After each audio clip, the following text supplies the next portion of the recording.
Hello, good evening, good afternoon, and good morning, everyone. Welcome to Connect Africa after such a long time. I mean, we have not been here last Thursday and this week on Tuesday as well. Due to some personal things, but we are here. That's what it matters, and a lot has happened. So for today, our topic, as you have seen probably from our post, is the new the summit that was just held or hosted by President Macron in Paris, the new global financial pact, and of course we are going to talk about Africa because that's where our heart is. As usual, our brother Pan-Africanist Kwame Gonza is here with us to give us all the details and to spill the tea. And sometimes what we see, what we get as a cover story from the mainstream media is not really what's happening, and that's why we have Kwame. Welcome, Kwame, and a pleasure to see you again here. Thank you very much, Mahlet, and greetings to everyone who's watching us. Regards to everyone. And we appreciate anyone or everyone who's out there and watching us and supporting this channel. We really appreciate every effort made, whether it is a like, whether it is watching, whether it is the sharing. And we want to call for that much more because our continent faces a very difficult situation right now, a very difficult period that we have to turn up as a people and contribute towards it, because there's no one else who's going to build this continent. And that building starts with us engaging at every level, commenting about events that are going on across the globe. So these things which we are talking about here are very important. But more so for us, what we do is not only comment about issues, but we take it further and engage. We are engaging on the ground with the various leaders of the continent and the African civil society and the various Pan-African organizations. So we want to appreciate you if you are out there watching us. Thank you very much.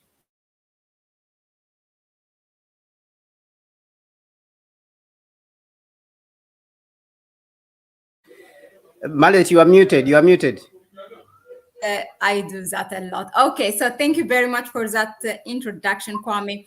And indeed, please, before we go ahead and kick the first question or the first talking point for today, what I am going to ask you kindly is please share this with your network. We want everyone to be informed, to be empowered by information and knowledge. We come here with our research-based analysis to give you a Pan-African perspective to what's happening in the continent and globally that affects our continent. So, Kwame, I hope you are there. Are you there? Yeah, good. So as we always do, we start, from you're muted. Sorry, I was trying to block off people who are making a lot of, a lot of noise. So I wanted to reduce it so that they will not interrupt our program. No problem. You know that we keep it real over here. So whether we have some internet technical problems or whatever it is, we keep it real. So thank you for that. Yeah, I was telling our viewers. So before we kick off our first question or talking point for tonight, to go ahead and share, because we want everyone to be informed and empowered by information. So as we always do, we start with the overview and we talk about the major things that has been raised during the summit, and then what did our African leaders say, what are the controversies, what are the cover stories we are given, and then what's the African position, or what was the African position in the summit, and what should it be as we go forward. So we start from the overview, Kwame. So this Paris New Global Financial Pact, what was it, which is hosted by President Emmanuel Macron, who has been really active unilaterally from the European Union. I mean, he has been the headline for the past, I think, I would say a couple of months. Now he has hosted this. And we, I think, around 50 heads of states globally have participated, and we have heard that Africa has been represented by 25 member states, not all of them the head of states, but also there was the African Development Bank.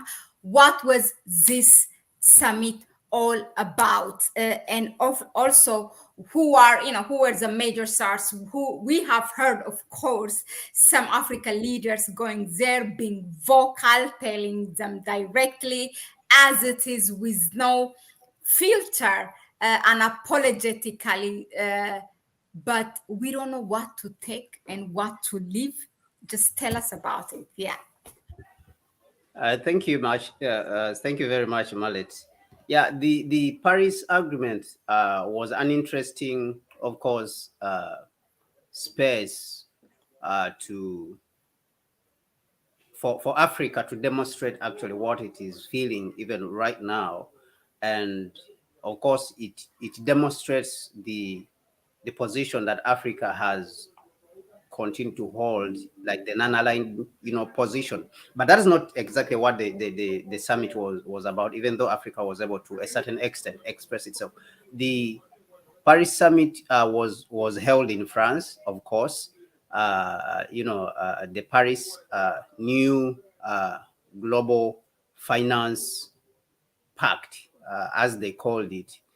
It was, from when you read what they said, it was an attempt at reforming the multilateral institutions, or the multilateral financial institutions. So they were trying to say is that they were seeking to see how reformation of these institutions, the multilateral financial institutions, and of course they're talking about the IMF and the World Bank majorly, and how this reform fits into the current climate, energy, health, and economic crisis that we are going through right now, or which the world is going through right now. Of course, with a particular emphasis on the global south, because the global south is the one which is majorly in the crisis of financing.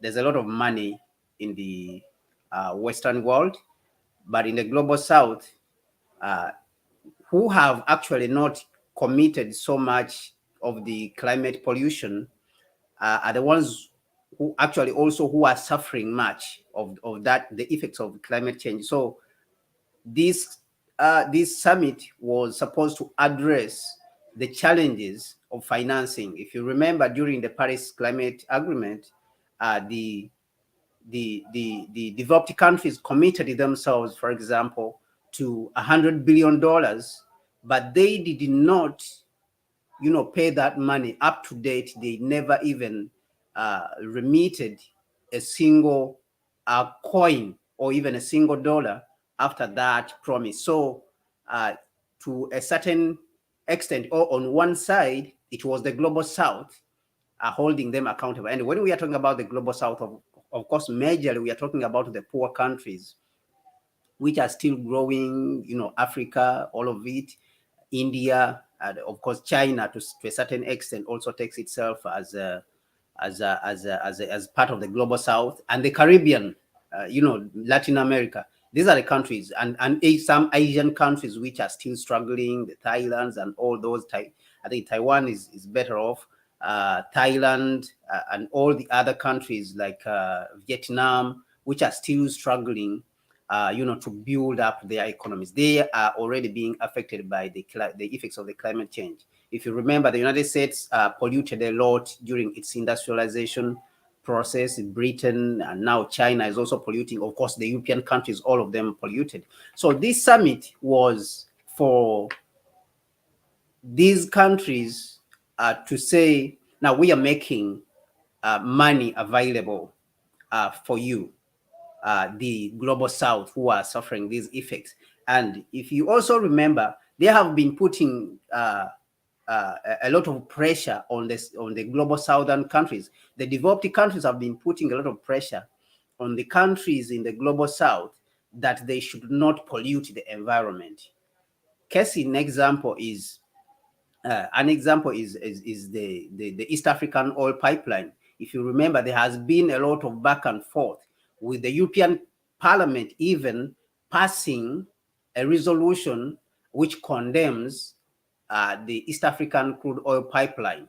So they were saying we should not build that oil pipeline because it is going to pollute the environment. It's going to destroy that, diversity, national parks and stuff like that, and water bodies where it is going to pass.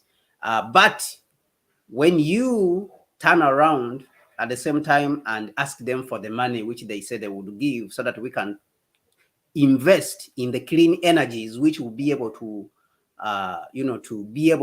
to cater for and reduce the pollution. When you put towards steps or suggestions which will address the climate change issues as Africans, they don't finance them.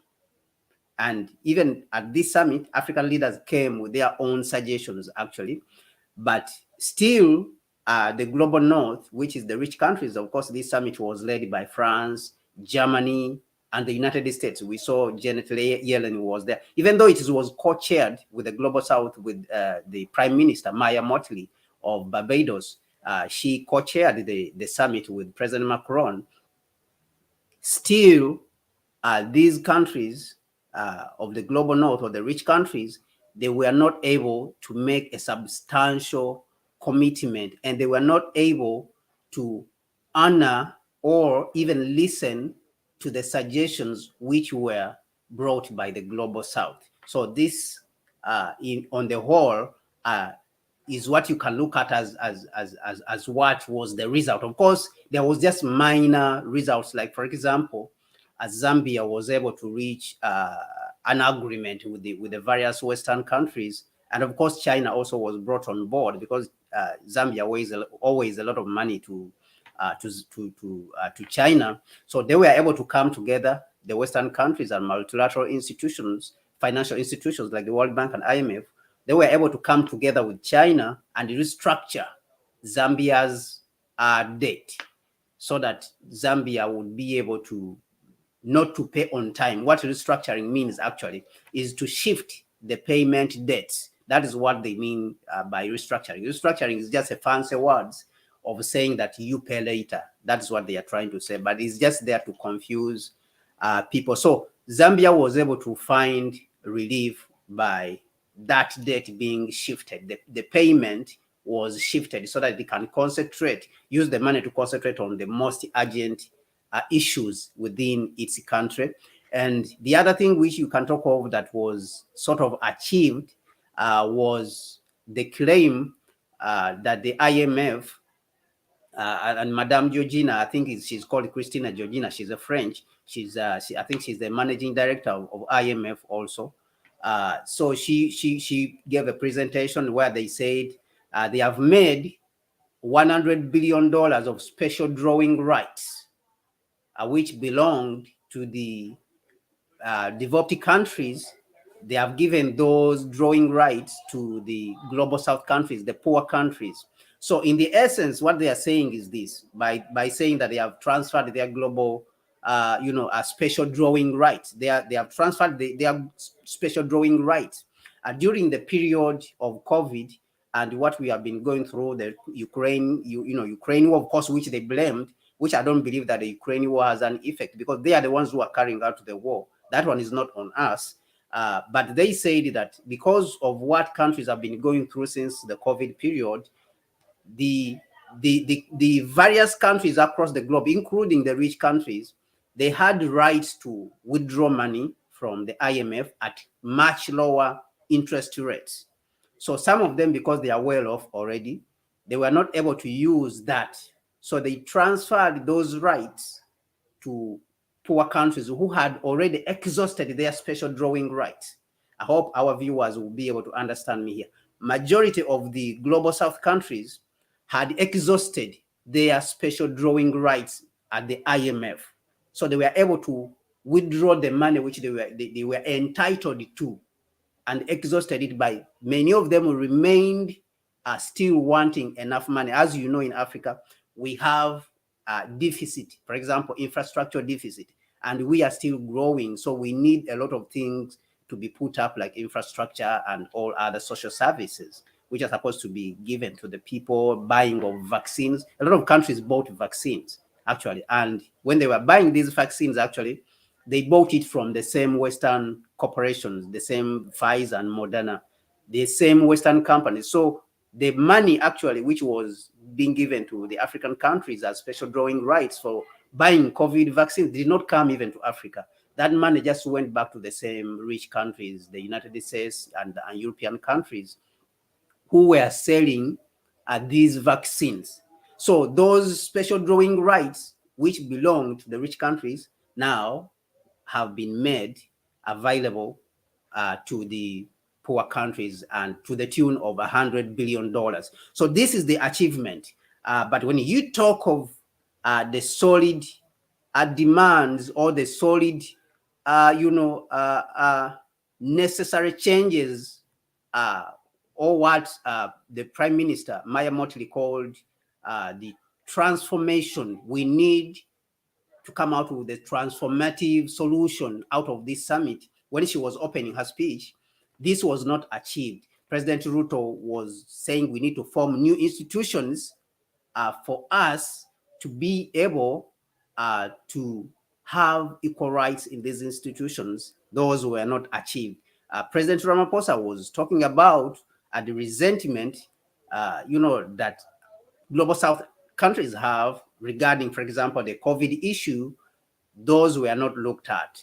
And then there is another suggestion which the president of Congo, President Sassou Nguesso, Congo Brazzaville, came up with a suggestion. Actually, it's not a suggestion, but it has been something that a drive which African countries have been putting forward, even up to the IMF.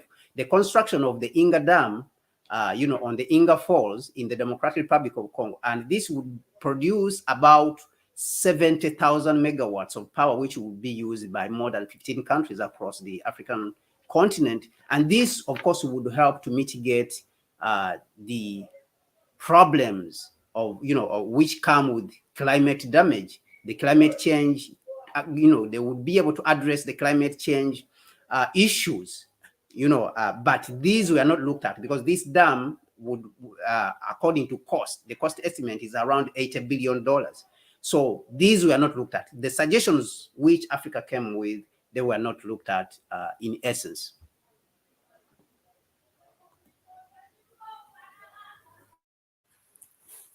Thank you very much, Kwame, for that. So with that, you kind of gave us both the overview and then, who are the major, what are the major ideas and raised by whom, and how were those ideas perceived by, the hostess.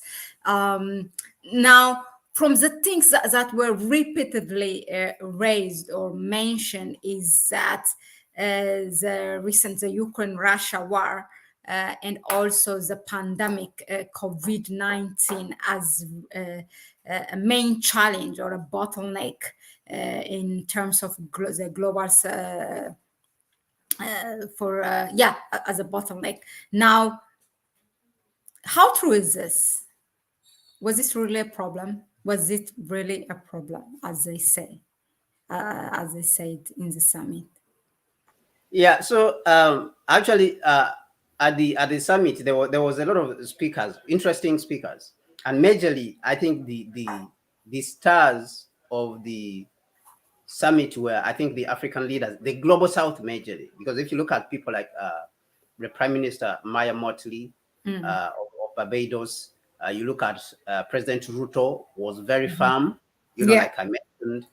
President Sassou Nguesso also, made normally these presidents who speak in French, normally we miss their speeches, especially we who are not in the French speaking countries. So all these leaders, President Ramaphosa, and a lot of other leaders, they gave tremendously powerful speeches and arguments. And actually, this time, the Global South came with solutions. Oh, It came with okay. solid solutions. And if we look at people like Prime Minister Abiy also, he gave, a very strong, speech and arguments during when they had a dialogue, sort of like a dialogue when they were sitting down, to give and their thoughts on issues, relating to finance and how finance is related, of course, to climate change and financing. And he spoke about a lot of issues. For example, the green legacy that is happening in Ethiopia. A lot of things that were spoken about. And I think that the stars of the summit was the Global South, that it was able to articulate uh, their needs, and they were able to articulate where the world is today and where it's going. And on the other side, uh, there was a lot of arguments from the global north, led by France, who was, of course, interrupting President Ruto when he was making his argument against the Yeah. IMF.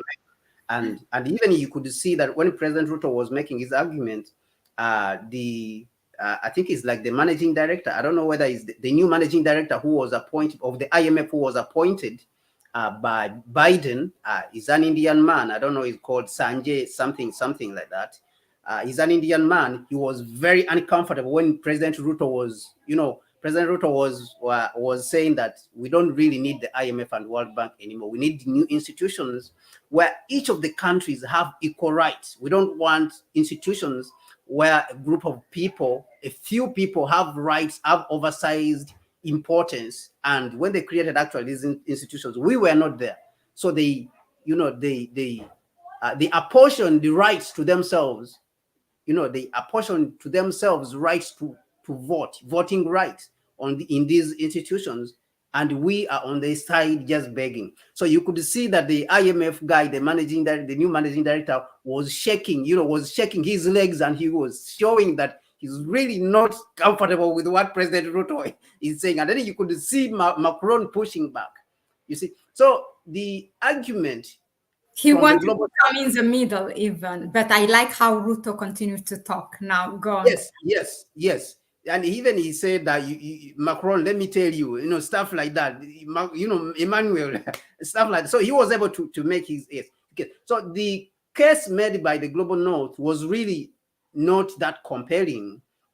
And even when you look at what they were talking about, special drawing rights and stuff like that, this woman, Christina Georgina, even to a certain extent, she was saying that she herself does not understand what special drawing rights are, what. She was trying to make an argument that they are very complicated. These things are very complicated to understand. Actually, they use this to try to confuse our leaders in most cases, who don't understand them, who rely on their finance ministers. And then some of these finance ministers, when they go there, they just tell them what to do, just go and do this. So their case was not compelling. And when you look at Janet Yellen, she did not even have a courage to speak like from her heart and what she believes that is the right thing that is supposed to be done. She was reading from paper, even though majority of the leaders, including those from Africa, almost majority of them, Janet Yellen, who represents the mighty powerful United States, was just reading from a paper. Everything she was saying, she was just reading it from a paper. So you can see that they don't have a compelling case. And I think from this side, things are just going to continue to go, in the opposite direction to what the IMF and World Bank, wants to achieve, because this was an attempt for them to try to bring back the global south and control it, as you have seen, of course, across the African continent. IMF has started giving a lot of loans and stuff like that. Yeah, so that I wanted to put a light on that. And then, of course, they mentioned the COVID, and they were mentioning COVID is an issue. And Janet Yellen, actually, she's been using it a lot. Ukraine, and then they would say the brutal Russian war. But when you look at the COVID issue, I mean, of course, the COVID, we can say, various countries were affected, those ones which closed it down. And of course, because China was closed down and it is the manufacturing capital of the world, so of course it would affect the other economies across the globe. That is very clear, because China closed it down for almost almost a full year. It closed down for a very long time. So it would definitely affect majorly the countries in the global south. And when you talk about the Ukraine war, that one I would not agree, which they are pushing around, that is the Ukraine war. The Ukraine war, you are the ones who are fighting it, and you are the ones who are provoking Russia. The Ukraine war, first of all, is not closing the trade routes.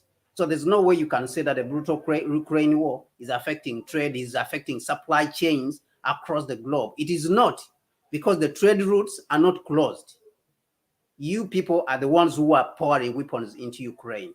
It is not Russia which is pouring weapons, into Ukraine. You people are the ones who are fueling the war. So you have the power to stop the war.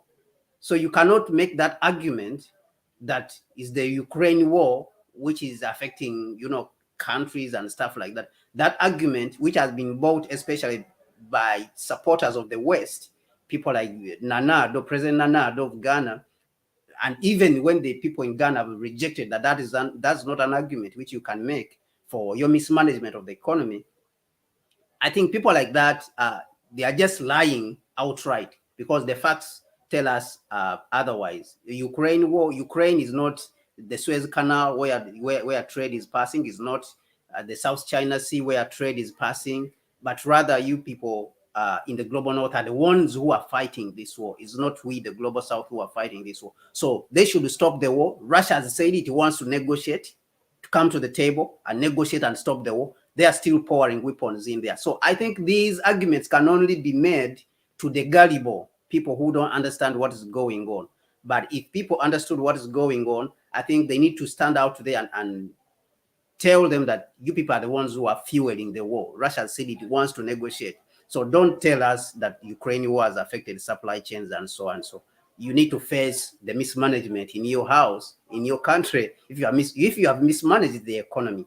So I think this is what I can say about the COVID and then Ukraine war, which is used, of course, as an argument in many cases. Yeah, thank you very much, Kwame. I agree 100%. But still, they have the audacity to bring that and try to lecture as a whole world. That is the reason. Let's move on. And the other thing that was also repeatedly raised or mentioned is, of course, debt restructuring. And I like how you said it's a fancy way of saying it's not canceling debt or anything for Africa. It's just to adjust the payment that you will pay later. That's what it means, as simple as that. Now, was there any achievement? Because a lot of countries, I know Ethiopia was one of them, who wanted debt restructuring, and have knocked a lot of doors and left unsuccessful with that. Was there any lack, or was there any achievement outcome at the end of the day from that summit regarding this? Yeah, the achievements were very minimal, as we have seen. Of all the countries, I think you can only talk of Zambia is the one which struck a deal for restructuring its debt of $6.3 billion, which it owes. Maybe Senegal. Senegal also, they announced a $2.5 billion clean energy agreement with the rich countries. And of course, when you're talking about Senegal and the rich countries, of course, you're talking about France, because it is France which has huge interests in Senegal, because it is a former colony. Apart from that, there was really nothing that was achieved. There was really nothing that was achieved. And this is a major call for African leaders. Of course, they said they would recommit. They said they had recommitted themselves when African leaders brought up the fact that the pledges of the Paris climate change agreement were not, honored. Of course, they said they had recommitted themselves and they are going to look into it. And what they were promising is the reforms of the organization, the IMF itself. And the global south, the African leaders and the global south were not looking for reform of this institution.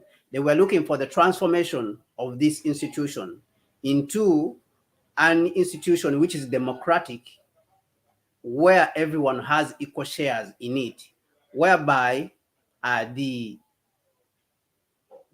contribution to the institution is based on maybe percentages or tax, a percentage tax on the country's GDPs.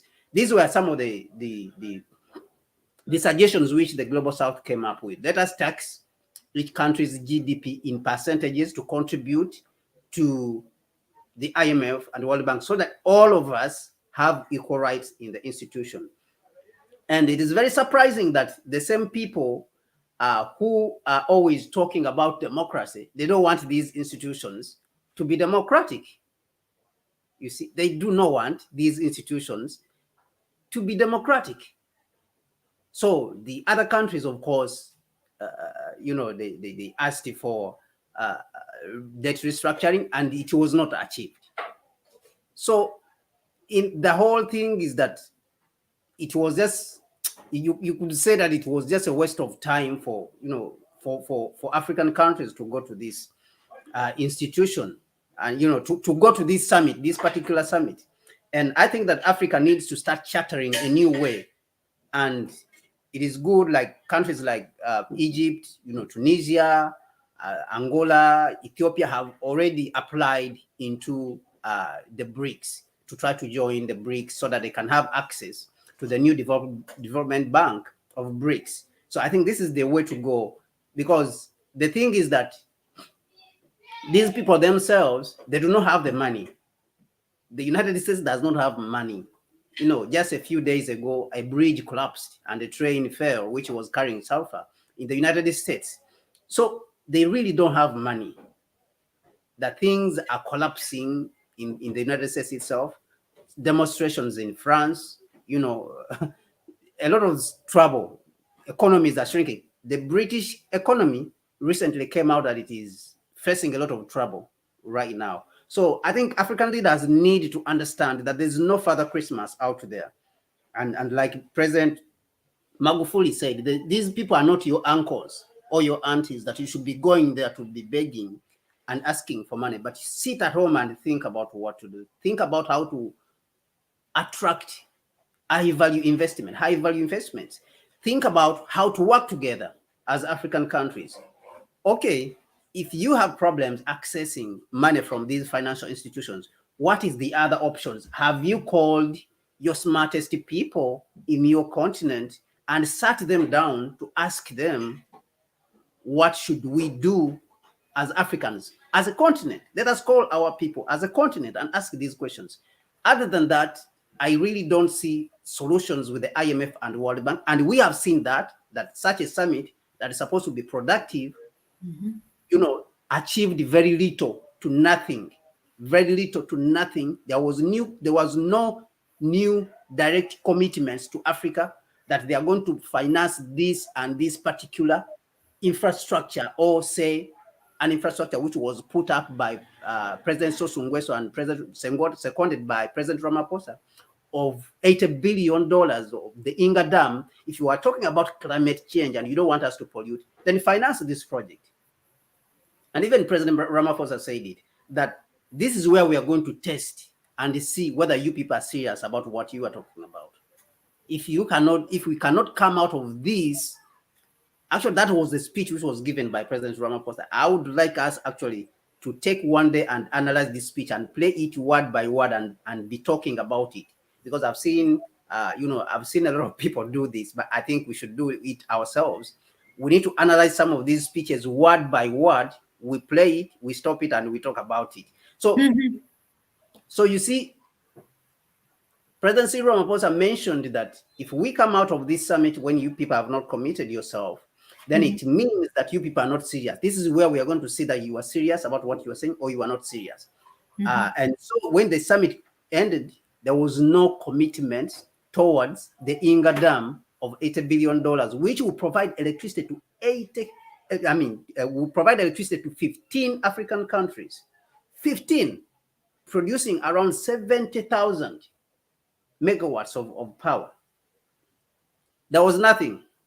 There was nothing that was reached. There was nothing that was spoken about with this particular project. So that means, as Africans, I think we have to come down back to our continent and sit down and examine what do we want to do, what do we want to achieve, and what is the stumbling block. Because this Inga Dam, it needs all of us to work on it as Africans. We need to sit down and contribute and find how the remittances, the gains that are going to come from it, the profits are going to be shared within ourselves, and then we'll start contributing. It's the same thing if we want to construct like railway projects across the continent, highways. It's the same approach which should be taken. And then when these people see that we have sat down and taken the lead, you will see that they will come and jump in. When they see that you have raised majority of the money or even half of the money, you will see that they will come and jump in because they will see that it's a lot of missing out. And that's what we have to do. So on the whole, I don't see much that was, I don't see much that was achieved, directly, not even up to commitments of around $10 billion was reached, like direct commitments to finance maybe a solar project across the continent, maybe an hydroelectric power dam. Nothing like that. Nothing. So they just came back empty-handed, with wasted voices and wasted speeches and wasted time.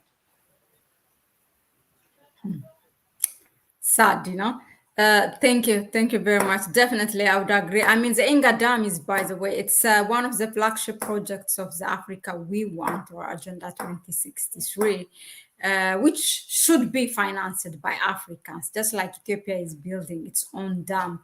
It should be built. It should be, they have to prepare bond. Africa should take an example from the Grand Ethiopian Renaissance Dam, and Absolutely. make everyone, pay. And that's where I would say that we need to bring together our experts. You see, the Afrexim, the Africa Import and Export Bank, was able, with the African experts, to come together and sit down and say, we are going to come up with a Pan-African payment system, which is not attached to the dollar. Actually, before people were talking about, dollar, the dollarization. The Africa Import and Export Bank had already come up with this system, the Pan-African payment and settlement system, the so-called the PAPs. And they launched it actually, I think in 2021. Okay, they launched it in 2021. They launched the Pan-African payment and settlement system. So in the same way, I think that the African experts, if we sit down, if President Tshisekedi, if you want, because he's the host of this dam in the Democratic Republic of Congo, he can invite various African experts, whether it is in Addis Ababa, at the African Union, whether it is in, Kinshasa, whether anywhere where he wants, whether he wants at the Africa Continental Free Trade Area Secretariat in Accra, he can divide, he can invite these people, the various experts across the African continent, even in the diaspora, of course, and dialogue and say, how do we finance this project? I guarantee you that solutions will come from it. Definitely. I mean, there are many ways to finance a country. There are rich people, there are everybody, like, from the straight vendor to the investor if they contribute, as I always say, that is the case for Ethiopia. So everybody has contributed for this from all walks of life. So that should be an example, one of the great lessons actually for Africa that it can take from its own member states. Now, another thing that from what you said, very interesting, is yeah, it's a waste of time. After all those great speech, great arguments, great points that has been raised. Yeah, the one you said, it's the same people who really sing every time about democracy, do not want to be democratic, and do not want to see a change. They will just continue to colonize the southern part of the world, or as they call us, developing countries. There was one. It was CNDS, I think, the one who said, um, all non-colonial countries are considered third world slash developing slash poor. It doesn't matter how advanced they become. The colonial countries always see them as subjects to be ordered around. With that being said, I want to give a quick shout out Sinovia Indigo, who we saw after such a long time. She said she will not stay long. Yeah, greetings. Welcome. Greetings to her. Greetings to Sinovia. Thank you for supporting the channel. Yeah. Uh, so, yeah. So now we have seen this great speech, our leaders being vocal, very straightforward, telling, the West what it needs to be told, and those so-called international institutions. However, should we, I mean, if we conclude it, if we see it like generally, what can we say? There's President Ramaphosa, there's President William Ruto, Prime Minister Abiy, the Zambian, many of them. So they were all, I think, similar. They kind of have this bitterness and tiredness of the exploitation, of the continued exploitation of IMF against African countries, or the so-called developing countries. Now, what can we conclude in general from this summit? What was Africa's position? And going forward, should we, I mean, as IMF is not ready for change, as we have observed, should we expect anything? If not, then what should be Africa's next action or next move? Is BRICS the solution? What is, moving forward? What awaits for Africa? Actually, what I would say is that the leaders themselves need to be on alert. The expectations, as we have seen the results of the summit, should be the expectation, our expectations and the expectations of the African leaders should be based on the commitments which were made, and the response to the suggestions that were put by the African leaders. So this is what our expectations, I believe, should be.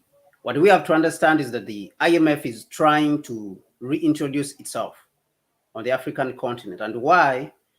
Is because for the last 20 years, Africa has been growing. If you remember, the past 10 years, there has been the mention of Africa having seven of the 10, the first 10 growing, 10 fastest growing economies in the world. 7 of them are Africans. These things, they have been mentioning it over and over and over and over. Why? Because our growth has been attached to China's growth, industrialization, the rapid rise that has been happening in China, because we sell a lot of commodity. Now, what is happening today is that the West is trying to fight against China out of Africa, so that they can come and consume the growth that has been happening in Africa with the help of China. Because China has been the major lender, and its lending has been very helpful to Africa building of infrastructure, because the growth that we are experiencing has been from the building of this base infrastructure. Because without infrastructure, you cannot transport goods from villages, roads and stuff like that, trains. You cannot do it. And who has been doing that and helping us? It is China. It is not the West who has been doing this. So now they are seeing this growth that has happened, that we have accumulated. They want to come and consume that growth and take it. How do they consume it? Of course, giving unfavorable loans from the IMF and taking interest, because whenever we pay interest, we are taking from our economies to pay them, to pay back their loans, and with huge interest. And that is how they grab us and they consume our economies and they finish them. And because in the past, African countries were shunning IMF. If you remember, in the past 10 years, IMF has not been active on the continent, has not been a resounding, is not a name which you've been hearing a lot on the African continent. But now it is coming back, strongly. The IMF now is coming back strongly, very, very strongly. So from the expectations, if we do not sit up as Africans, then we should expect a lot of exploitation, absolute exploitation from the IMF. And I think that we have to be very wary of the IMF and how it is coming. They don't want to give debt relief, as many African countries ask for debt relief from the IMF, even though they have been pestering China that China should forgive the loans. They don't want to forgive Africa the debt.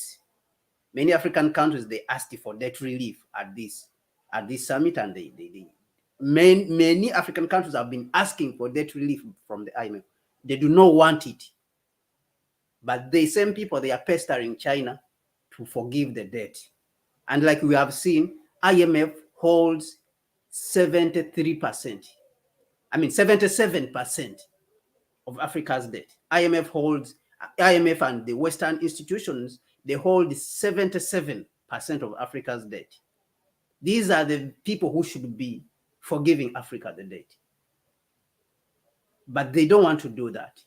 So I think that African leaders need to sit up and they need to move in the right direction that necessitates us to be able to come out of the problems in which we are right now. Being creative, that is one of the ways in which we can go. Being creative, in raising finance, in the way we finance our project, we have to be creative, very, very creative, because the Western projects which are chosen, majority of them, they don't lead to economic growth on the African continent.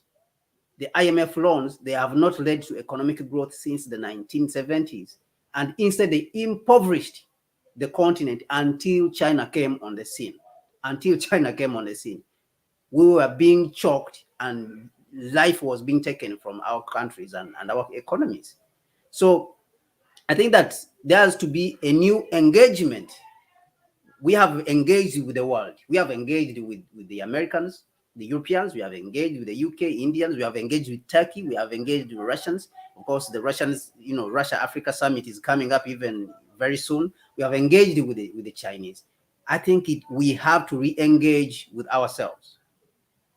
We have to re-engage with ourselves. The first engagement, we have to come back home as Africans and re-engage with ourselves and call ourselves and sit down and talk to ourselves and say, it is time for us as Africans to be creative in our approach to raising finance. We want to raise finance. Let us raise finance. Let us raise some money, however small. When we raise money, then that is where we ask others to add for us. Those ones who want to add can add, whether it is Russia, whether it is China, anyone who wants Africa's, who wants to have influence, in Africa. I think that is one of the things which we need to do. We need to engage the continent. We need to engage our businessmen. We need to talk to ourselves as Africans. And I think we need to look at new financial models. Like I said, that creativity is very, very important. We need to have creativity in how we are financing these projects. Like you spoke about the Grand Ethiopia Renaissance Dam. There was a pilot project. That is a pilot project in itself. Let us look at how we can finance these projects, starting with our own money as Africans, because this in the end will bring numerous jobs, ramifications, a lot of jobs, because our people, now we will dictate the terms and say our people have to be employed on these projects. We will be putting our own people to run these projects, to build these projects, and a lot of employment. Imagine if we build a railway network across the African continent, of what we are designing, and we employed our own people, and the experts, whether from China or from Russia or from France, they are just here to guide our people. We dictated the terms, and we said the steel has to be made here. So those are numerous jobs. And I don't think that 100 million, $100 billion is something that we cannot raise if we have sat down as Africans to build that railway project. And it would back also be able to speed up at the Africa Continental Free Trade Area, because it would interconnect the continent. Goods will start moving, quickly, and you would see that the economy will start being vibrant across the African continent. So I think that $100 billion is something which we can raise by ourselves. If you are talking about $80 billion now for the Inga Dam, this money we can raise it if we talk to ourselves, we talk to our diaspora, we invite our businessmen, we invite our diaspora, we talk to our people, and we communicate this information from the African Union to the last person, citizen on the African continent, and tell them the reason why we are raising this money. I think the people would understand, and they would build their own continent. But I think that in some way, some African leaders are very lazy. They don't want to do this because they are sort of depending on the Western money, and they don't want accountability. They don't want African people, to ask them for accountability, to put them on the spot, for them to be accountable for such projects. But I think this is the way to go for us as Africans. We need to look more inside.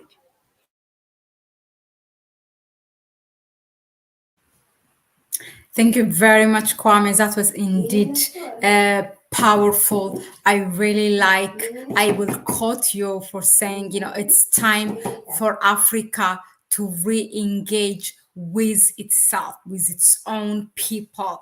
We have engaged enough, wasted our time, our resources, our money, from the people tax, all those delegations who are going, a lot of wastage for no result. So now it's time to look at where we did not look at, which is within ourselves. And they don't have the money. The people, I don't know whether our leaders are not studying them. These people, they don't have the money. Exactly. You are seeing the problems France is going through. You are looking at the economic data.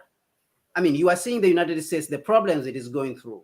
And reprinting dollars with no backup. You have given a lot of analysis on that. Yeah. Yes, Germany, the economies are collapsing. I really don't understand why our leaders, they do things which are upside down. Good why do you go there to these people? They do not have the money. That is why they are not putting it up. Yeah. And even if they had it, these people are racists. They don't want us to develop. These facts. I really don't understand why people cannot behave like President Magufuli. I really don't understand it. So for me, that is failing me to understand about these leaders.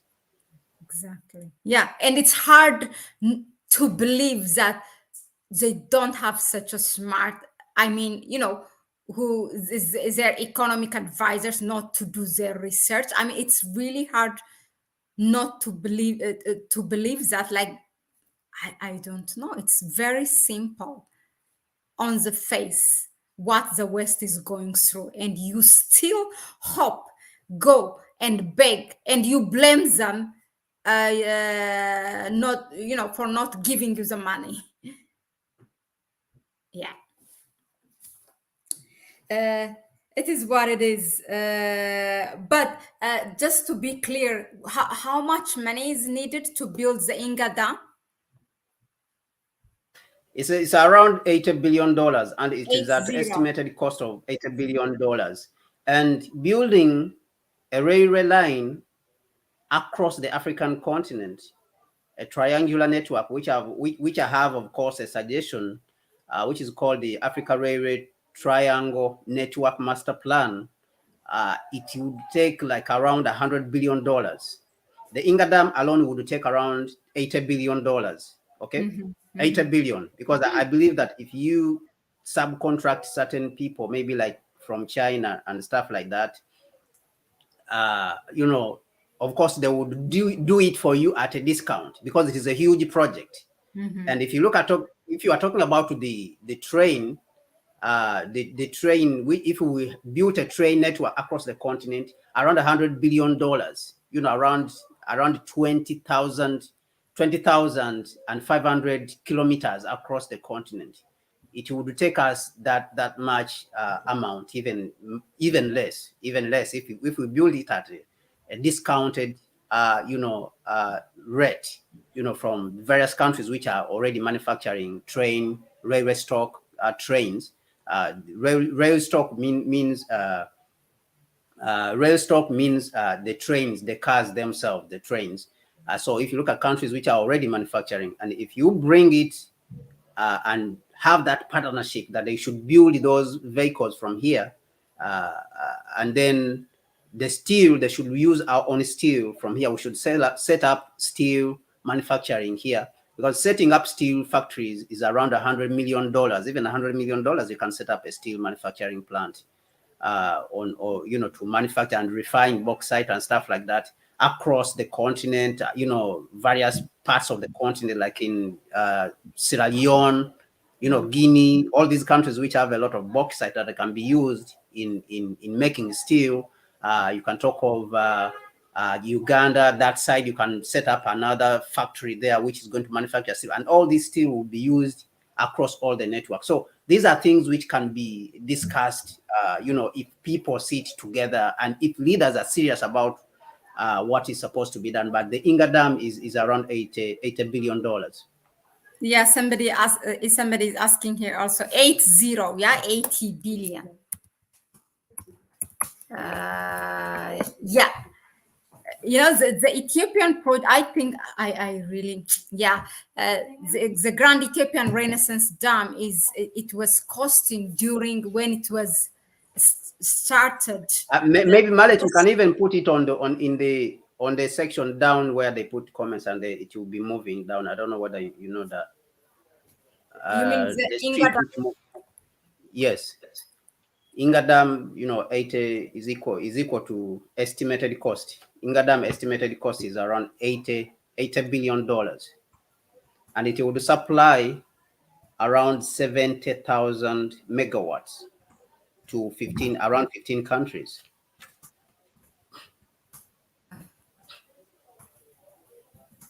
and will line up 15 African countries. Yes, and then the Africa Railway Triangle Network Master Plan.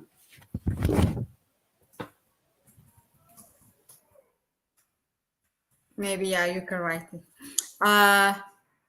Let me But write yeah, that for you. as you write, I will say something. The Great the Grand Ethiopian Renaissance Dam, or GERD, the cost was initially, I think, $4 billion, and through time I think it was 5 billion. Maybe also now it's augmented to 6 billion or 7 billion.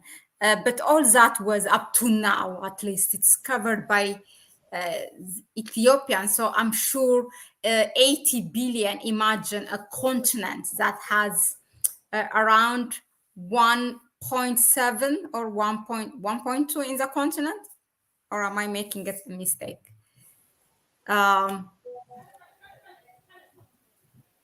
Each person, that's like each person around how much you can calculate it, and there are some who can pay more.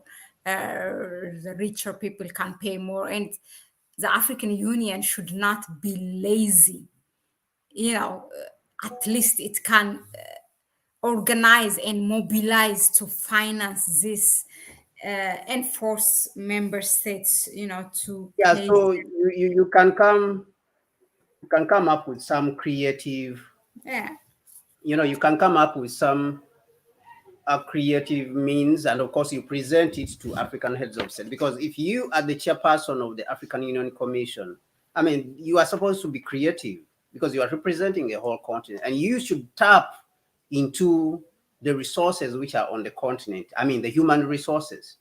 Tap into, come and ask the people, talk to the people. But they are in Addis Ababa, they are sitting in ACs and offices. They're not coming to the ground to ask people what is happening, what do you think, what is, you see.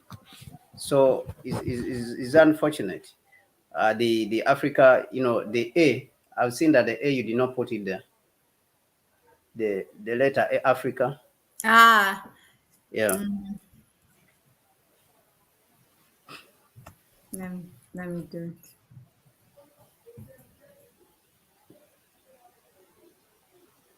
it. So yeah, so if we don't do that, I really don't see a way out for us. We have to talk to ourselves, and we have to finance, at least pioneer the financing of these projects by ourselves, and stop relying on people who don't even have the money. They don't have the money, and they have shown you that they don't have it. And they have a lot of What problems. do you And on want? top Yeah. of that, they are very selfish. These people are selfish. They just want to depend on you. They're like parasites. So I really don't see the frustrations which the leaders go with over there. And when they come here, they sit in their small corners in the various countries. They don't even move to go and talk to their brotherly countries, other countries. They don't do that. They go back and sit in their corners, and then they come, and then they will be complaining at these summits with a lot of frustrations. Of course, you saw those frustrations. Majority of the African heads of state were a bit frustrated. You saw President Macky Sall very frustrated. Akufo-Addo was very cold. He did not even have anything to say which is sensible. Was very, very cold. So very problematic. You know that these people, they don't have money, but you still don't want to sit and talk to yourself, talk to each other, and then find solutions amongst ourselves. You just want to come back home and then put up and brag as if you are somebody who's very important and stuff like that. So it's very unfortunate. It's very unfortunate to a certain level. But I think this is the way. This is where we are supposed to go. And the young generation, especially, we are supposed to reboot our thinking. We are supposed to change our thinking. We are Yeah, supposed to we do not want to be beggars, yes, and we we do want not to want have our own we do not want to future. be in this kind of position, and we should not put ourselves. It is not enough to be like President Ramaphosa, what he was saying, that we are not beggars. We are not begging for COVID vaccines, but you are begging for these vaccines. Why are you not making your own vaccines? Why are you not piloting your own vaccines in your own countries? There was vaccines, African vaccines, and medicine. Why are you not piloting your own African medicine? Because you want to depend on the white man's medicine. I mean, there was medicine in Madagascar which was being, put out, and they were saying this medicine can work. Very few African countries ordered for that medicine, which is African and is made from plants. I think it was Tanzania and Ghana was trying to order for it, but it did not. So they were just waiting to rely on the white man. So why do you want to say that you are being called beggars? You are beggars because you have put yourself in this position. You see, so I think that this is the mindset, and we as a people, as a new generation of people and young people, we have to remove ourselves from this position, so that when we say that we are not beggars, we mean it, that we don't want anything. Don't give us anything for free. When you give us anything for free, even we should reach a point of rejecting it and say we don't want anything for free. So I think this is the way to go. Yeah, very true, but very informative. But as you speak, I have been thinking, what can we do on our level? Because after all, we should give up, expecting from our heads of states or leaders. And what can we do? We have this platform.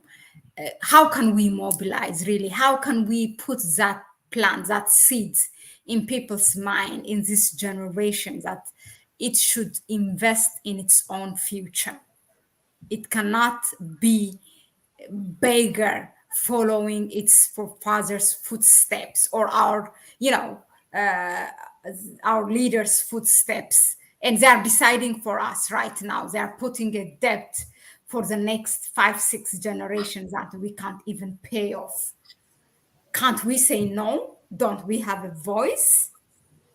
So you don't have to answer that, but this was what was going, I mean, in our hand, in our little platform. What can we do? So this is not only for Kwame, or it's self-reflection as well, and for you also, for viewers. Let's brainstorm it, and what can we do? We bring, it's a sparkle of idea, but it can grow bigger. So if you have anything, please email us. Let's brainstorm it. And maybe we do one more analysis and invite other concerned people or professionals, and see where it can go. It's all about doing our duty, our obligation as a citizen of the continent. We should be part of the solution. So we don't only talk. Also, yeah, let's think of a solution and what can we do. With that being said, I think I'll read some of the comments. CNS said currently over 60 billion is invested. Over 60 billion is invested in infrastructure each year. What is that, globally or in only in Africa? So CNS tell us. So what he continues and said, what is He said, needed in he said 60 billion.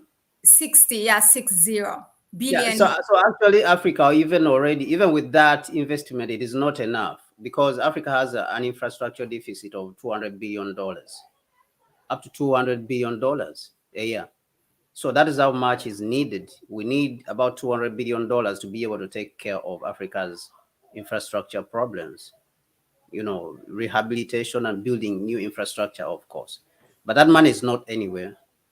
So, and you cannot develop economically without infrastructure, because economic development, uh, the foundation of economic development is infrastructure, because all the other things, the service sector, agriculture, all these, they run on infrastructure as the backbone. Communication, everything which you can talk of, manufacturing sector, infrastructure. If you don't have transportation, how are you going to manufacture? How are you going to move goods from different areas? How are you going to transport goods across the African continent? Now, you are talking about the Africa Continental Free Trade Area.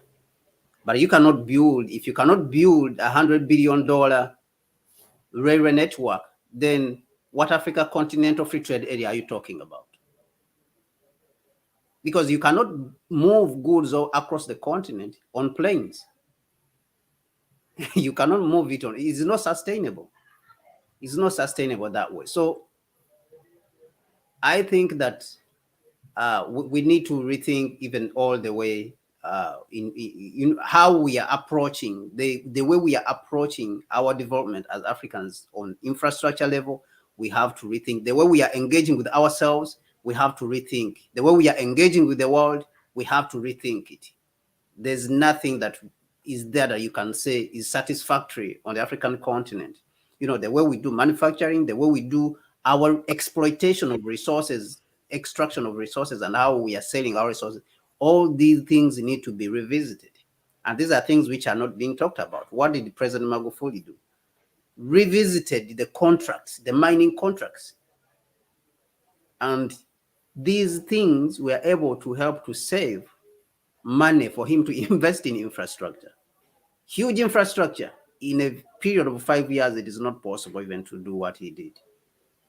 And then we have leaders who are going over there. They are wasting a lot of money at home. They cannot, downsize their expenditure at home, but they are over there. They are claiming that they want more money. So this is where things, I think, become unfortunate. And of course, I know you asked what can we do as people. Of course, I think that's the good thing with us as Connect Africa. We have already started this work, not only criticizing the bad things that are being done, but also re-engaging with solutions and supporting those leaders who have the right solutions. President Ruto has put out some solutions out there. Prime Minister Abiy Ahmed has put out some solutions, for example, establishing a Pan-African media network, Pan-African media house, to be able to disseminate African information.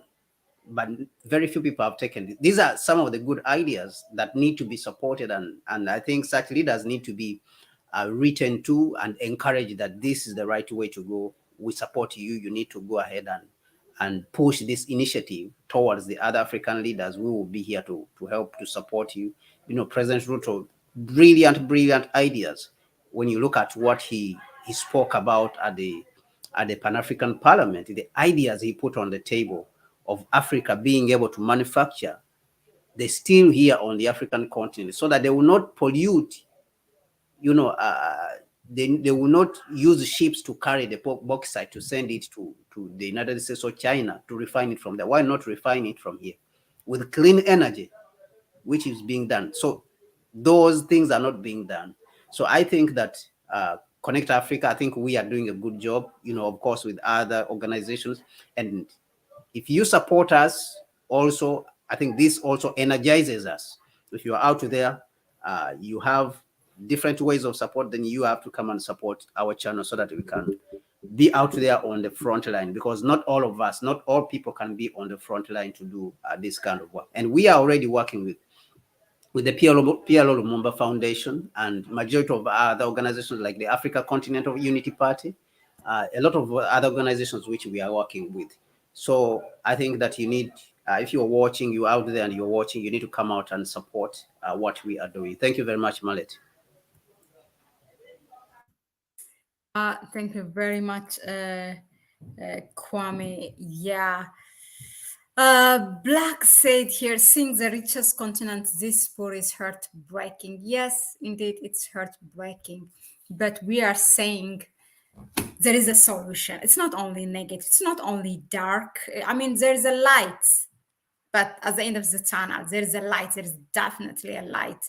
And the good thing is we are awakened. Most people are awakened. They just need the platform, not only in terms of media, but it could be in terms of industry. It could be in terms of anything that they go and implement what they have. Many people, trust me, many people have awakened. I don't know whether it's Henry Clark or Walter Rodney, but one of those great Black people who said, the greatest tools that the white man has is the mind of the colonized person. So if we are awakened, that's it. That's end of the game. You just need now to create and to look for where you can unlearn all that miseducation and bring out the best out of it. And you will, once you put out that energy, you definitely will find something. And don't you underestimate yourself by any please. So we all, each and every one of us has a part to play to solve problems. Now it's just a sparkle of idea when Kwame said 80 billion, but okay, wait. Ethiopia is almost it reached 90% with its Grand Ethiopia Renaissance Dam, building it from its own money, not the country's wealth or the government bank or anything. Every Ethiopia, inside and outside, have contributed for this dam. And why not all Africans for this dam? And why not taking lessons? So I was thinking of 80 billion divided by for all Africans at home and abroad. How much money is that per citizen? Some of us will not be able to pay, but some of us, like It's very possible. can It's go there very or possible. can cover for the whole citizen of Yes, Soweto, yes, perhaps, or yes. Comoros. You understand? So it is It's possible. very possible. It's Yeah, very, it's very very. possible. We just need to organize and mobilize ourselves. That's what we need Look to. at people like Dangote. He can pay like even $1 billion. He can put on table like $1 billion. Yeah, that's what I'm saying. It's very possible. It's It is very, very possible. possible. We don't think that our leaders have dumb advisors, but obviously they have opted not to go for the easy solution and the doable one and the honorable solution. Because once, just like Kwame said, we start to do it, let Africa or the African Union take a decision and say that we're going to sell a bond to start to build the Inga Dam by ourselves, only financed by Africa, then they will jump into the wagon and say how much money we can give. Because, They will. as Yes. Madam Zuma said once when she was the chairperson of the AU in 2013, she said, trust me, I was in the room when she talks this, trust me, there is no party, meaning party, that they would not want to dance each and everything. Once we say we'll do it, they will come. Let's just start it. That's what she said, and Absolutely. knows what she was Absolutely. talking. Yeah. Even you see that project of $80 billion.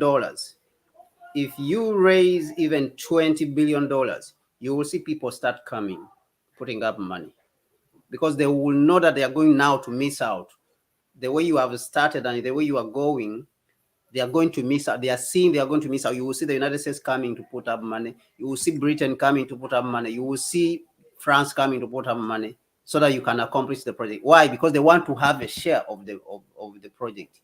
They want to have some of the benefit of the project, because they know that if you build it yourself alone, you will take all the benefit, and that benefit, that it means your growth is going to be rapid.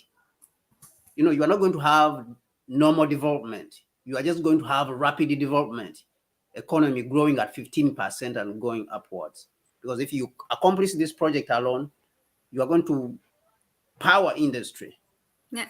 with clean energy, build like a railway line across the African continent, $100 billion. You are going to move goods across the continent. Now, a lot of companies like Nestle, Unilever, which are exploiting this continent, they will be put out of business, because now you will have the opportunity to transfer goods across the continent. You can move the chocolate, these Cadbury chocolate and what, you will be able to move chocolate from Ghana and bring it to the eastern part of the continent, where they are not growing much cocoa, within less than a week. Within less than a week, the chocolate will have arrived, which is made in Ghana. So that means Cadbury, which is, I don't know which is, whether it is a Swiss company or is an American company, those people, they will have lost business. You will bring coffee from East Africa and send it to West Africa. That means Nestle, I don't know whether it is a British company also, which country it comes from, which is selling fake coffee. That means the people in West Africa, they will take real coffee, which is coming from East Africa. So these are all the ideas. And the milk, they will not take fake milk in the western part of the continent. The milk will come from East Africa because it is there in plenty. Tea, all these things. So that means you have blocked off, you have closed off your continent, that now you are serving yourself.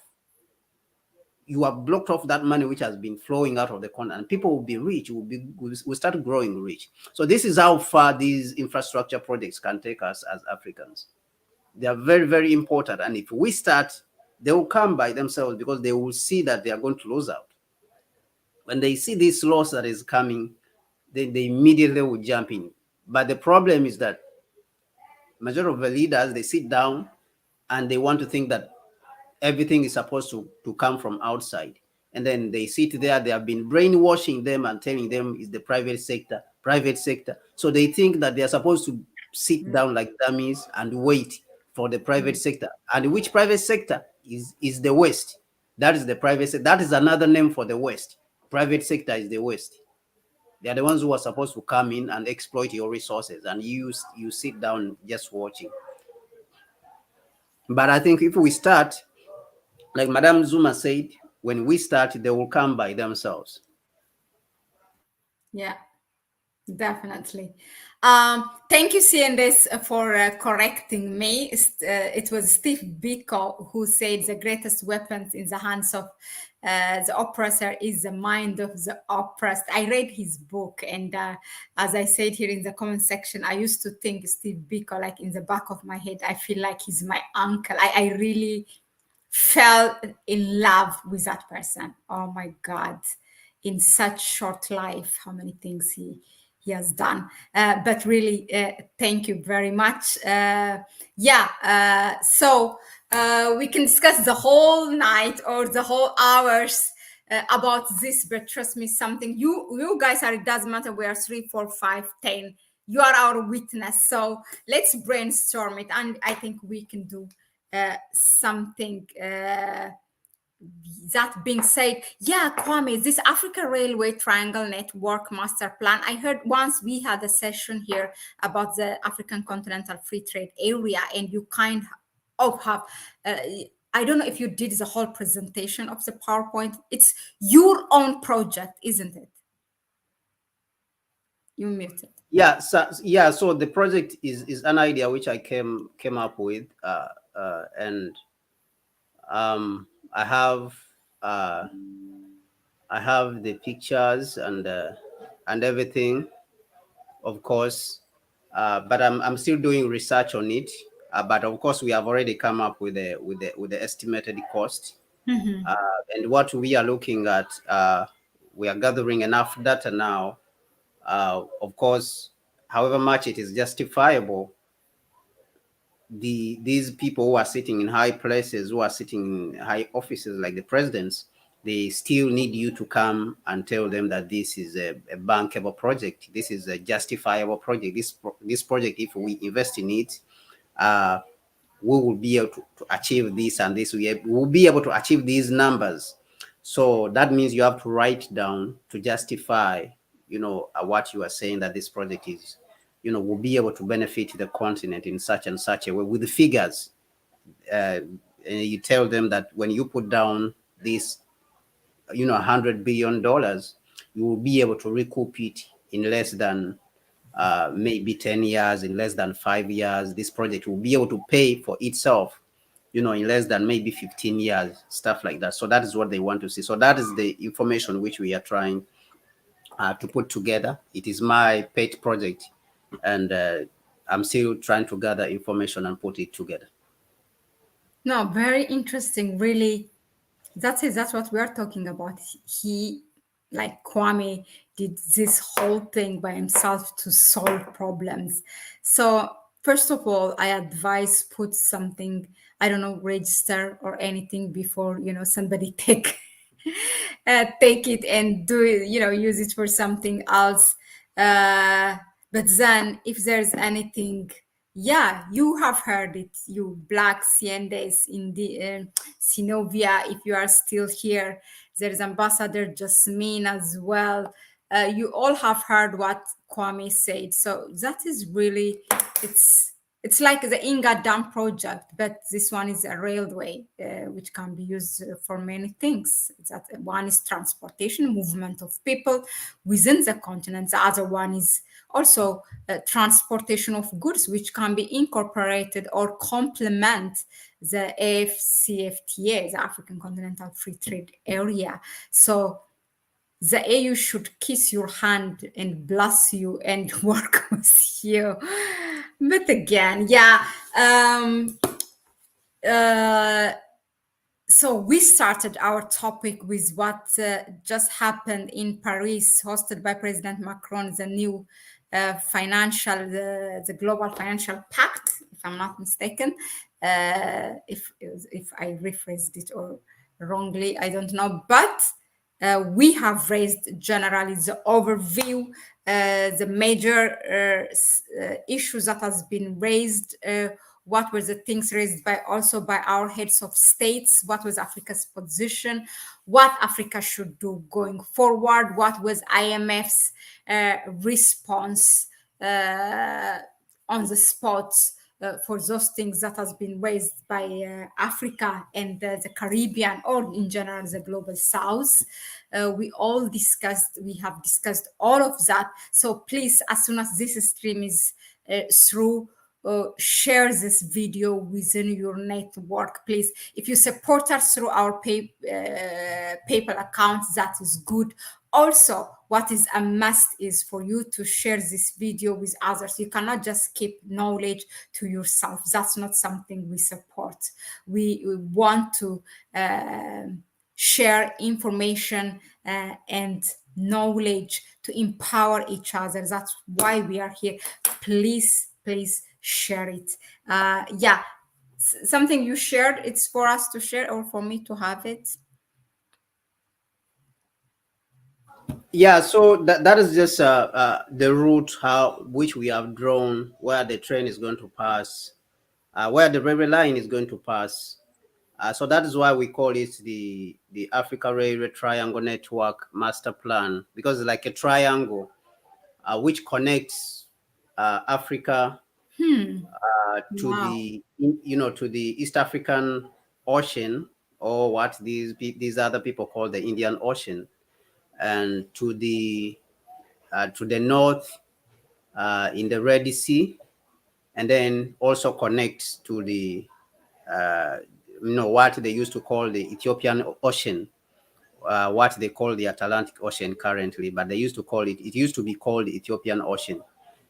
So yeah, so it connects all the three, and then it passes through the middle of the continent, where it connects the eastern part of the continent from Kenya, and it connects all the way to the western part of the continent. So it has one round route, and then it has one route across the continent. So this, you can see that it is able to bring the whole continent together by transferring the different goods which are not present in one area of the continent and sending them to the other continent. If you look at, for example, from Kenya here, if you want to send goods from Kenya and you are Ethiopia, you just use that and you send the goods to Kenya, and then you move those goods across to the western part, like maybe coffee and leather goods, like shoes and all the other that type of goods. And then when you want to move goods from West Africa, you want to move clothes, maybe automobile, there's a lot of cars. Nigeria is making cars, Ghana is making cars. You can use that route and cross all the way across in the middle of the continent and send them to the eastern part of the continent. And then when you go to Mozambique, there's a lot of gas in Mozambique. You transport that gas. If you are talking about clean energy, then the people in the central part of the continent actually are using the central part of the continent here are using a lot of uh, you know a lot of wood. So you have a lot of gas in Mozambique. From the gas fields, that train would transport gas periodically and send that gas to the central part of the continent, even the northern part of the continent. Tanzania has a lot of gas also. So it's the same thing. That energy would have been used in the middle of the continent, and people would stop cutting down the trees. You see, Yeah. people would stop cutting down the trees and use that energy instead, which is coming from the gas fields in Mozambique and Tanzania. And then, of course, Nigeria also has a lot of gas resources. So all this energy would be used, and we would stop using charcoal and wood all across the continent. It would be a policy. Of course, it would come with the steel industry. You manufacture your own gas cylinders, to use this energy. That means you have you have grown a robust steel industry, which comes with this railway industry. Tourism itself, Africans will start touring the continent to see what is in the desert, in the Sahara Desert, to see the animals in Kenya across all the way, what is in the middle of the continent. So the tourism industry itself would boom, with this single project. So you are talking about a lot of things. Trade would have been boosted, all across the continent. Transfer of goods, numerous industries would come with this. Rolling stock manufacturing. You would be manufacturing your own trains now. You manufacture your own steel. A steel industry would come with this. The tourism industry, a lot of jobs. Plenty jobs would come with this. So when you're talking about the Africa Continental Free Trade Area, absolutely, this is what you need to, to talk about the Africa Continental Free Trade Area. You cannot talk about Africa Continental Free Trade Area If you are transferring your goods, you are moving your goods with the ships which are not even yours, they don't belong to us as Africans. So there's no way you can say that the Africa Continental Free Trade Area is going to be successful. And of course that steel which would come with this, it would come with plenty jobs, but it would also help to advance the automobile industry, because one of the problems which we have is the manufacturing of steel. We don't have enough steel to be able to manufacture our own automobile. So if you establish those steel industries in those areas of Guinea, and Sierra Leone and Liberia, you have another steel, manufacturing facility in Uganda, areas of Uganda and stuff like that. Mozambique also, there's a lot of bauxite. You have gas, and then you transfer a lot of coal from South Africa and you send it to these guys who are manufacturing the steel. So this is energy. So the continent would feed itself. Now you don't need other people to come from outside and start burdening you with loans and stuff like that. But when you are unified, you can even print your own money and finance projects like what the United States is doing. But we cannot print our own money because we are slaves, we are colonies to these people. But when you have unified yourself, you can print your own money and then finance projects, because those projects are going to, stimulate the economy. In turn, you are going to create jobs and people will be able to, to carry out activity. The danger in printing a lot of money when you are not going to use it to finance, projects, is that there will not be any activity. So it will just be fueling inflation. But if you are printing to finance like projects such as these, then plenty jobs will be created. There will be economic activity. So this is something which is justifiable for printing money.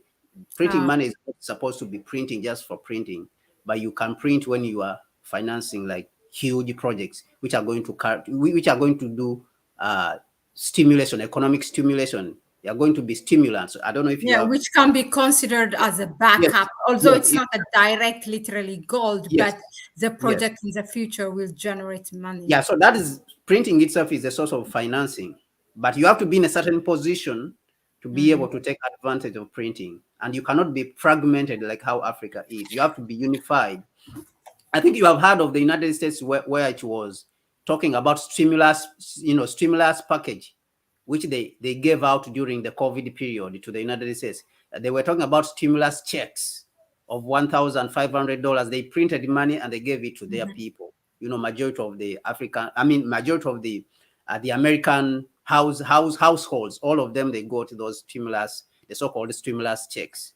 They got that money, majority of the houses. So these are advantages which you can take off, but you have to be strong, and you cannot be in the position where we are right now. In the position where we are, it puts us in a beggar position, and that's why you see our leaders are complaining out there that they don't have money, they don't have this and that, but they themselves are not firm enough. They are not bold enough, or they have neglected what they are supposed to do, and they are doing different things. I think it's the Bible which says that they have neglected what they are meant to do.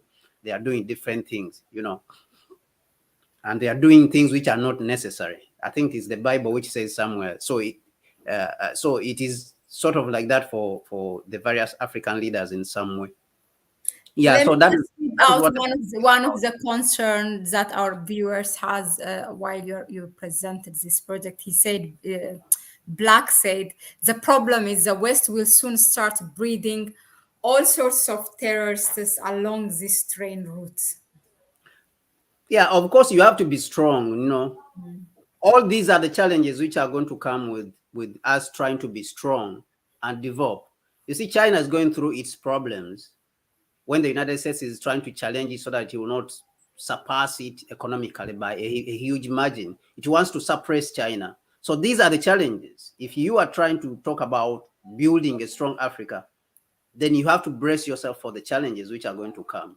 You have to be strong, because other people who are depending on you, or who depend on your state of being, your current state of being, are not going to allow you to do that, because it benefits them when you are in that state. So those are challenges, of course, which you have to overcome. And that is why you have to have a very strong team. That is the importance of having a strong team. And that is why we spoke about here that our African leaders need to re-engage with the continent. That means you have to take strength from your own people, take support from your own people so that they can support you. And then you can be able to stand against all challenges that are likely to come before you. So terrorism and all those, of course, they would come up with them, but then you have to come up with solutions because the continent is for you and the projects are for you. So that is where we have to go. Very interesting project, that puts all together many of the Africa we want projects, or those Agenda 2063, or the flagship projects that eventually enable the goals, which is Africa Continental Free Trade Area. There is a movement of people. There is a business aspect of it, trade economy, boosting tourism. And I like also how the triangleness of it, it gives the shape of Africa itself, Africa within Africa. Yes, Just of looking course, at the Agenda 2063, they have a project which is called the high Africa speed, Integrated high uh, speed. Yeah. Africa Integrated High Speed Railway Network. I think it is called Africa Integrated High Speed Railway. I think Africa, Integrated High Speed Railway Network. That is what they called it. But when you are talking about the transportation of goods across the continent, actually, it doesn't have a plan, even though the Chinese had agreed to support the African Union on this project, but there's no concrete plans which have been put out there. And if you are talking about the Africa Continental Free Trade Area, this is the project which it needs immediately right now.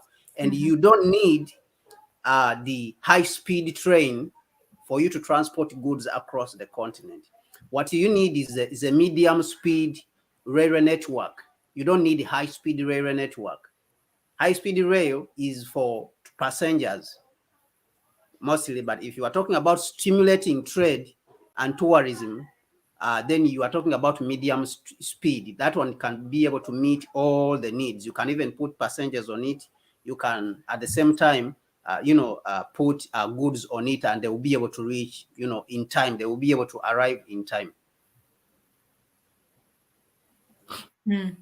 Yeah, interesting. So, in many ways, it's a plus from the African integrated high-speed railway. Yeah, and I want our viewers to know that this is the first time, and this is the only channel where this project has been presented to. We have And not share presented it exactly. anywhere else. Yeah. So this project has only been presented here. This is the first place that this project has been talked about. Nowhere else we have talked about this project. And really, a clap and applause for Kwame. I just can't, it's beyond my mind, really, for you to sit down, do a research, and come up with such great project that would solve the problem of the continent. You are living in a country which faces the problem, but you are not arms twisted and sitting around.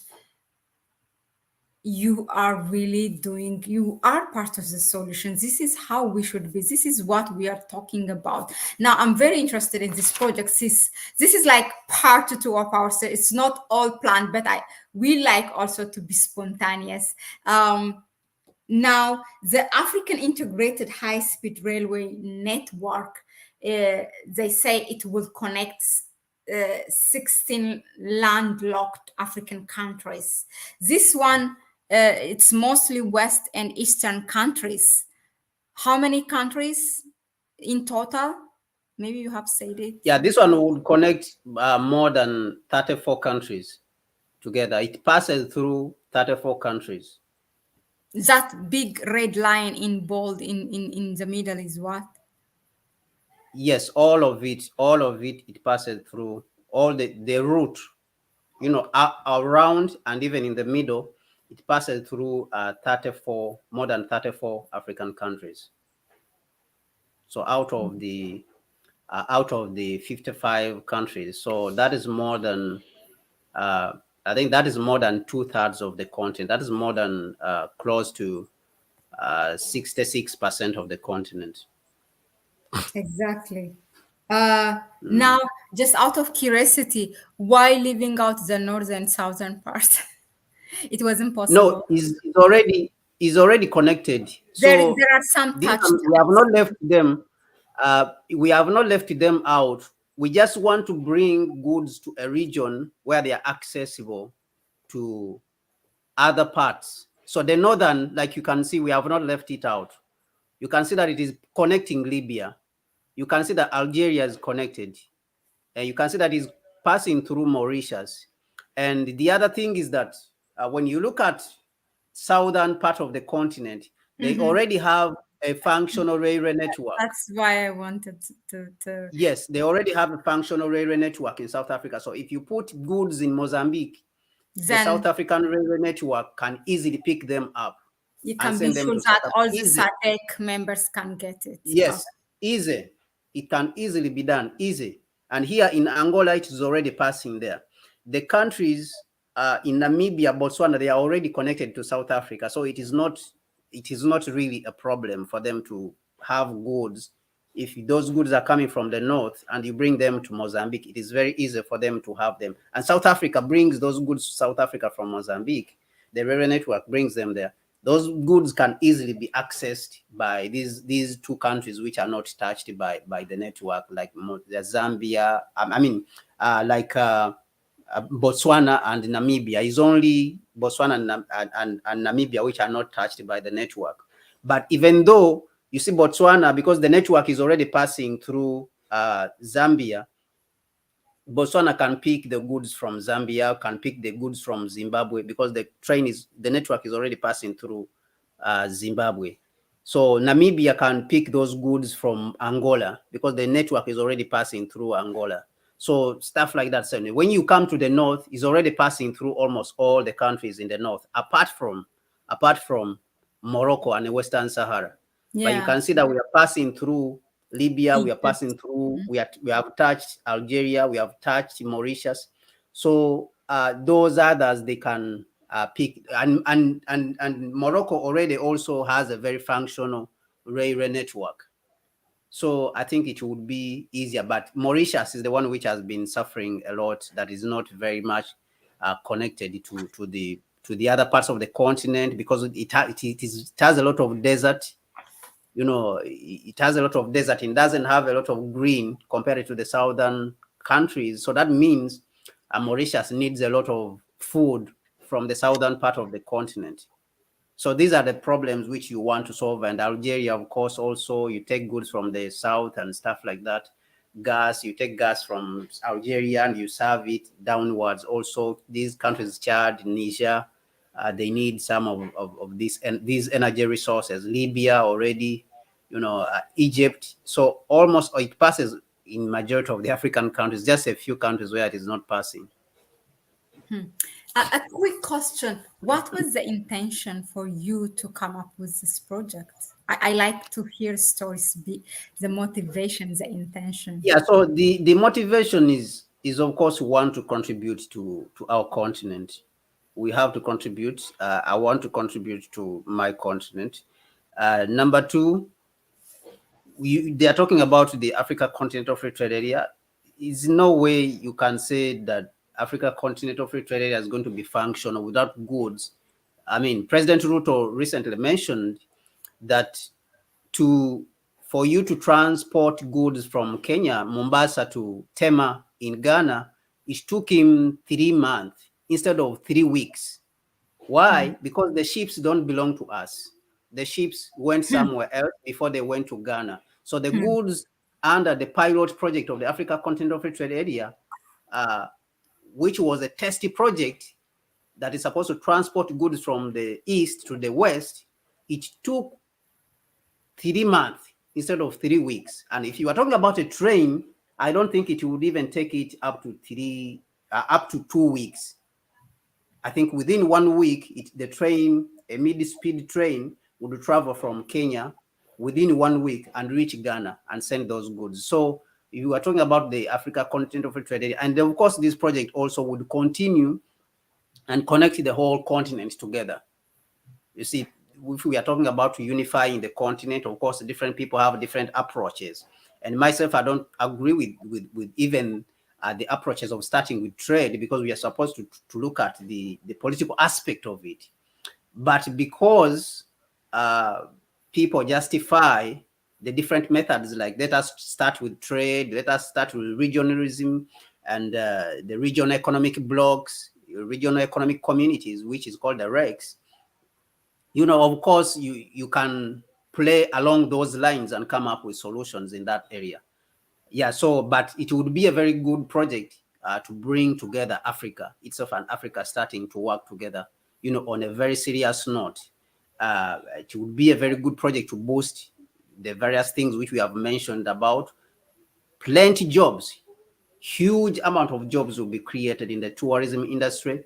It will be created starting in the manufacturing of steel, technology transfer would come on the African continent. A lot of industry would come to the African continent. It would come almost with about 3 industries: automobile, it would come with the manufacturing of trains, it would come with the manufacturing of huge amounts of steel for the African continent, because we are also importing a lot of steel in the continent to build our infrastructure. So huge ramifications and the boosting of trade. So huge potential, which lies within a project such as this one. Very interesting. I like how CNDs keep us in line. He said, I think Kwame is referring to Mauritania in the western side. I think Kwame is referring to Mauritania. Yes, You yes, say yes. Thank you for the Mauritius is correction. an Yes, island. Mauritius is an island on the eastern part of Is the that African yeah? continent. Yeah, the word is Nice. almost Really, the I same. like it, CNDs. Really keep Yeah. up. The Um, words are almost the same, Mauritania and Mauritius, so it's sort yeah. of confusing. But Mauritius, I know Mauritius is on the eastern part of the continent, close to Seychelles and stuff like that.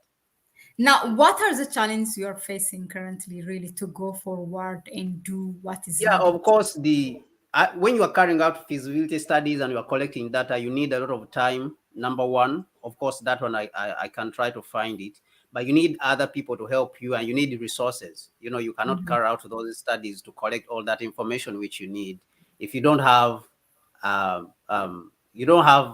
money. You see, so such a project, even you would need you to sit down full time. You are working on this, Yeah. because this is a project of life and death. If Africa is able to do this project, it could be even the project of the century Exactly. across, all the project it could be the project of the century across the world if you accomplish it and you do it. So it needs you to sit down and collect a lot of data, collect a lot of data which you are going to use to justify, and actually have plans of going to the secretariat at the Africa Continental Free Trade Area secretariat in Accra to try to meet the Secretary General, Wemekele Meni, the Secretary General of the Africa Continental Free Trade Area. It's very hard, but I want to try to see if I can go there, and then maybe he can put down some money, like maybe $1 million, for us to do those studies, those feasibility studies, going forward. So those are the numerous challenges which are engaged in. That's yeah. I was gonna say that. Have you met the African Continental Free Trade Area? But so, what do you expect? Whether it could be platforms like this or on higher level, what do you expect really to make this happen? Before you answer that, I want to say, yeah, I want to compliment or second what you said. This is a century, it can be the project of the century. Yes, because when our forefathers established the Organization of African Unity, they were talking about the Cape to Cairo railway, but which we have not done until now. I Yeah, remember yeah. when I Actually, was doing even African President studies Cyril here Ramaphosa. in Europe, the Yeah, teacher even was even laughing President Cyril at Ramaphosa was Africa, talking about it. yeah, after 50, Yeah, 65 years, nothing. So, yeah. yeah, President Cyril Ramaphosa was talking about a railway line from Cape to Cairo, that he has been talking to President Sisi about it, that they should come together and try to see how they can connect it and do it. So he spoke about it at this summit. They just ended Paris Climate Finance, summit. The new Global Finance Pact Summit, which happened in Paris. He spoke about it. President Ramaphosa spoke about the railway line from Cape to Cairo. So these are the people I want to connect with and speak to them about this particular project. And people like President Ruto also has mentioned that is necessary for Kenya and Uganda and Congo to create a railway line which crosses from the East African Ocean all the way to the Atlantic. That means that rail line will pass through Kenya, Uganda, and the Democratic Republic of Congo and connect the continent to the Ethiopian Ocean, or the so-called Atlantic Ocean. So if you look at what they are talking about, they're actually talking about what is already in this project. If you're talking about a railway line from Cape to Cairo, you're talking about already what we have drawn here. If you're talking about a railway line which will connect it from the East African coast all the way to the Ethiopian Ocean in the Gulf, the line is already there. We have drawn it. So that means we just sit on the table and then we talk and then we see how do we achieve this, and then how do we bring all the other African leaders on board. So these are things which these are the type of people I think we need to sit down and talk with. So that is one of the challenges which I have, that I have to connect with all these people. And expectation from platforms like this or individuals. So I know Of course, I if can do my individuals part. are out there and they want to help, to finance, of course, the initial work, because this is a project which requires you to sit down and work on it every day, every single day, and you can't do that if you are working a job. If you want to push it, this is a lifetime project, and of course, such people, of course, they would have their names, named when such a project has come into being. You have your name put on the project as one of the people, the first people who financed the project. Yeah, so that is the advantage of people like that who can come out and support me if they are able, so that I can be able to carry out this job, maybe full time, because this is $100 billion project, $100 billion project. So it's a huge project. I really, really look forward for this, and this will not be the first time or the last time that we are going to bring you about the Africa Railway Triangle Network Master Plan, initiated, written by our own Kwame Gonza, which we are so proud, really, to have people like you in the continent. Wow, it's beyond me still. I don't get enough words, really, how one person trying to implement that dream of our forefathers of Cape to Cairo, because this touches almost each part of the continent. Thank you very much, and we pray that to see more people in the continent, I mean, more Africans inside and outside, to be like you or to come up. And I'm sure it's just that we haven't discovered them. Many people have their own solution and ideas. They just need an opportunity. So some of us, our contribution could be in creating opportunity for those people. So we each and every one of us of have a role to play. So let's take that really seriously. Let's take that seriously and act upon it. We have taken almost 2 hours, but we're happy it was not wasted. It was all useful information. Yeah, please those of you who can support us through the channel, through our PayPal account, so we can be here more often throughout the week. Yeah, it was not an unofficial presentation for the project, but we'll come with the unofficial presentation later. Yeah. Yeah, but Okay. I think we will cut it out also on its own. I think it will be a video on its own, just Exactly. an This introduction. two, yeah, But the yes, summit in but Paris, and then this one separately. yes, we'll come with an official presentation about this project, this particular project, and tell you everything, how it is coming to, how it is going to come together. Thank you. Thank you very much, Kwame. And thank you, those of you who stayed, who said, like bye, like us, and then stay tuned again, listening to this great initiative by you. They said, yeah, well done, brother Kwame. So I'm just reading it from here. Thank you. So me and myself and Kwame will see you again on Tuesday, but also I will be here tomorrow with other guests. Stay tuned and subscribe to the channel, share to the people that you know, and that hit that notification button so you can get when new videos are uploaded. Yeah, we all thank you. They say thank you, Kwame and Mahlet. We thank you also for you. And we thank you more when you share it as well. Bye, Kwame. Thank you very much from the bottom of my heart. Yeah, as always, it's a pleasure to have you here. Bye, bye. Ciao.